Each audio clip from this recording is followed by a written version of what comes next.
जी हाँ, अभी समरकंद से ही लाइव आया हूँ। तो आज सैटरडे है और इस वक्त तकरीबन दोपहर के 1:30 हो रहे हैं समरकंद में। तो आज यूनिवर्सिटी गए थे और यूनिवर्सिटी में कुछ बातें हैं, क्योंकि कल काफ़ी सारे कॉल आए थे और बेसिकली जितने भी कॉल आए वही रिलेटेड थे कि यूनिवर्सिटी में एडमिशन कब होगा और कितने फ़ीस हैं। तो काफ़ी कन्फ्यूज़न था लोगों को, क्योंकि बहुत सारे लोगों ने ये कहना शुरू कर दिया है कि एडमिशन शुरू हो गया है और आप अभी से सीट बुक करा लीजिए। तो सबसे पहली बात यह है कि ऐसा कुछ भी नहीं है कि आपका एडमिशन शुरू हो गया है और बुकिंग शुरू हो गई।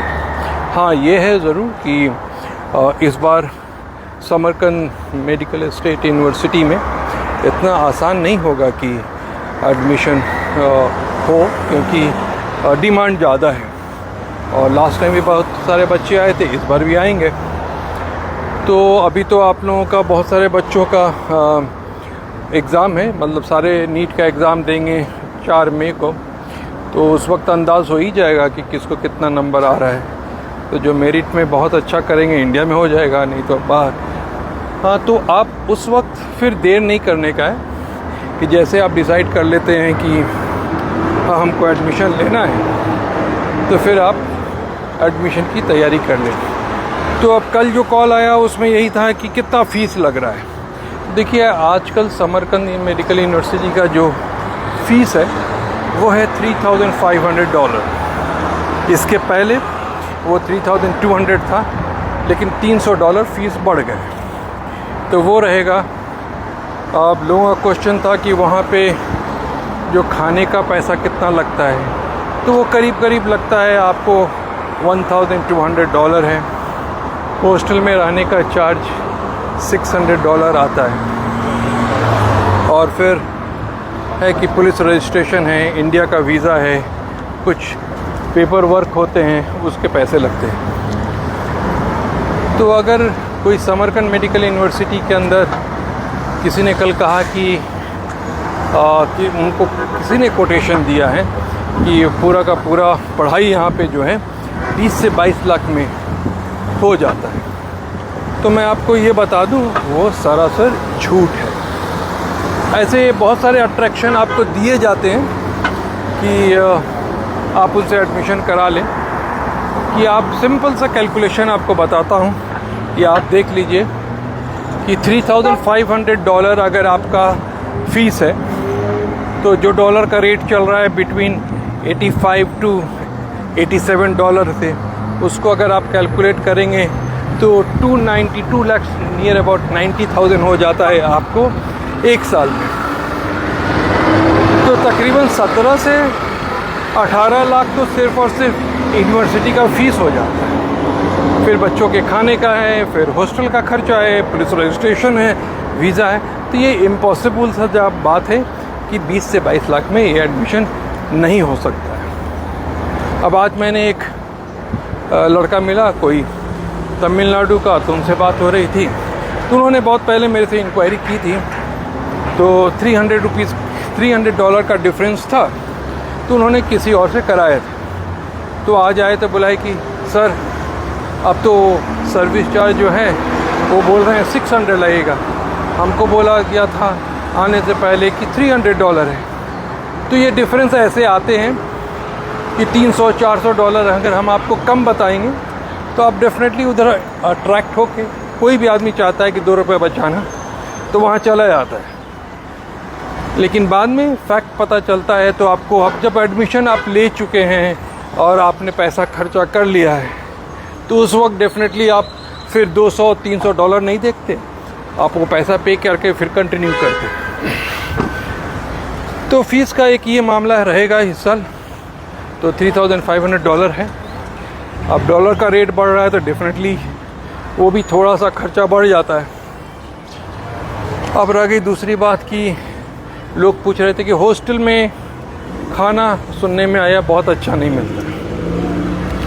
देखिए, हमेशा मैं कहता हूँ हर किसी को, हॉस्टल का खाना हॉस्टल कैसा होता है, जब आप शुरू में आते हैं तो आपको वही खाना लास्ट तक मिलता रहता है। तो अगर आप एक टाइप का पराठा खा रहे हैं, एक टाइप का राजमा खाते हैं, एक टाइप की आलू की सब्ज़ी खा रहे हैं, तो कोई भी आदमी वो 1 महीना 1.5 महीना खाने के बाद वो खाना आपको अच्छा नहीं लगता है। तो ये थोड़ी सी चीज़ें हैं, लोगों को लगता है कि भाई हॉस्टल का खाना ख़राब हो गया है। ख़राब नहीं, शुरू में जैसा मिलता है उसी तरह का मिलता रहता है, लेकिन वो आपको ये नहीं होता है। बाद में मन जो भर जाता है तो आपको ठीक नहीं लगता है, तो इसलिए खाने में कोई फ़र्क नहीं पड़ता है, वही है। लेकिन कोई भी, जहाँ तक हम लोगों ने देखा है कि हॉस्टल में बच्चे 1 साल रहते हैं, कोई कोई बच्चा है कि कंटिन्यू करता है। जनरली हर बच्चों को हम लोगों ने देखा है कि ग्रुप बना के वो चले जाते हैं, दूसरे साल से बाहर रहना शुरू कर देते हैं।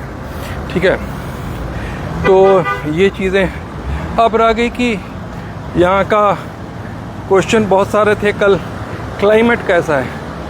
तो देख लीजिए, ये अभी आज का दिन ही काफ़ी ब्राइट है, गर्मी है। अगर आदमी बाहर वॉक कर रहा है तो इस वक्त गर्मी है, लेकिन यही शाम में फिर से नॉर्मल टेम्परेचर हो जाता है। और ये दिल्ली से मिलता जुलता क्लाइमेट रहता है। दिसंबर के महीने में तकरीबन 10 से 15 दिन ठंडा ज़्यादा पड़ता है, वो आपको -3 -4 डिग्री जाता है, लेकिन ओवरऑल क्लाइमेट काफ़ी अच्छा है। सेफ्टी की बात करें तो ज़ीरो क्राइम रेट है, कोई प्रॉब्लम्स नहीं है। यहाँ लड़कियाँ भी बहुत आराम से मूव करती हैं और लड़कों के लिए भी कोई दुश्वारी नहीं है। लेकिन एक ही रिक्वेस्ट है हम हमेशा आप लोगों को कहते हैं कि एडमिशन कराने में केयरफुल रहिए। जिससे भी आप कराते हैं पैसा शुरू में ना दे दें, तो उससे होता ये है कि आप पैसा पूरा जमा हुआ है नहीं हुआ है, तो फर्स्ट अगर मान लीजिए पूरा फीस अगर दे देते हैं, उन्होंने जमा नहीं किया है, तो सेकंड सेमेस्टर में प्रॉब्लम्स आते हैं। तो ऐसे छोटे छोटे चीज़ें हैं जो आपको एडमिशन के पहले समझना ज़रूरी है। तो अगर आपको लगता है कोई भी और चीज़ आपको समझना है इसके बारे में, समरकंद के बारे में, या ताशकंद मेडिकल, फिर या फरगना हो या बुखारा हो, तो मेरा जो नंबर है 9845047471, क्योंकि अभी भी मैं समरकंद में हूँ, तो आप उस नंबर पे व्हाट्सएप पे कॉल कर सकते हैं या व्हाट्सएप से मैसेज कर सकते हैं। मैं आपको रिप्लाई करूँगा, और फिर मैं जब 20 तारीख के बाद इंडिया में अवेलेबल होगा तो नॉर्मल कॉल से बात हो सकती है। ठीक है, तो छोटी सी बात थी आप तक पहुंचाने के लिए। ठीक है, और कुछ रहा तो आप हमको कॉल करें, मैसेज करें, मैं आपको रिप्लाई देता हूँ। Thank you.